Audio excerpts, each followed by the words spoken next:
మేము జనగామ నుండి వరంగల్ కు వెళ్తా ఉంటే దారి పొడవునా హోర్డింగ్ల మీద బ్యానర్ల మీద కడియం అంటే కమిట్మెంట్ అని రాసి ఉంటుంది. కానీ వాస్తవానికి కడియం అంటే కమిట్మెంట్ కాదు, కట్లపాం అని నిన్న రుజువైంది. కేటీఆర్ గారు పచ్చగడ్డి వేసి మంట పెట్టి పొగబెట్టి అష్టదిగ్బంధనం చేసిన తర్వాత కట్లపామును ఇప్పుడు ఎక్కడున్నావమ్మా అంటే నేను కాంగ్రెస్ దాగి ఉన్నా అని చెప్పి నిన్న కూని రాగం తీసింది. ఆ కూని రాగం ఏందో మీరు కూడా ఒకసారి వినండి. నేను ఎమ్మెల్యేగా పోటీ చేశాను, మీ ముందుకు వచ్చి నాకు ఒక అవకాశం ఇవ్వండి, మన గ్రామాలను అభివృద్ధి చేసుకుందామని చెప్పాను. మీరు నమ్మకంతో నాకు ఓటేసి గెలిపించారు. నేను గెలిచిన పార్టీ అధికారంలోకి రాలేదు, కానీ ఈ నియోజకవర్గ ప్రజలకు ఇచ్చిన హామీని ఎట్లా నిలబెట్టుకోవాలి, ఈ గ్రామాలు ఎట్లా బాగుపడాలి, ఈ నియోజకవర్గం ఎట్లా అభివృద్ధి చెందాలని ఆలోచించి నేను కాంగ్రెస్ పార్టీలో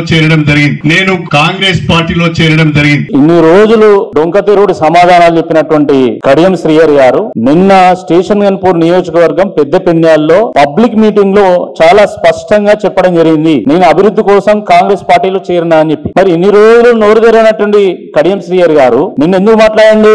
ఎందుకంటే ఎట్లావు కోర్టు తనని బర్తరఫ్ చేస్తుందని తెలిసి ఇప్పుడు రాజీనామా చేయక తప్పని పరిస్థితి నెలకొన్నది కాబట్టి ఇప్పుడు నేను కాంగ్రెస్ పార్టీలో చేరినా అని చెప్తున్నాడు. 40 ఏళ్ల సుదీర్ఘ రాజకీయ అనుభవాన్ని రంగరించుకొని ఈ రోజు అభివృద్ధి కోసం అధికార పార్టీలో చేరాలి, అడ్డదారులు దొక్కాలి, నమ్మిన పార్టీని ముంచాలి, నమ్మిన జనాన్ని మోసం చేయాలి అనే ఒక సందేశం ఇస్తున్నాడు. ఇంత దిగజారుడు తనమా? నువ్వు ఏ పార్టీలో ఉన్నావంటే నేను ఏ పార్టీలో ఉన్నానో గా పార్టీలోనే ఉన్నా అని చెప్పి మాట్లాడతాడు. మళ్ళీ ఏమనంటే నేను సీనియర్, నువ్వు నిజాయితీకి నేనే మారిపోయారు, నేను పుట్టినాక నేను నిజాయితీ పుట్టింది ప్రపంచంలో అని చెప్పి మాట్లాడతాడు.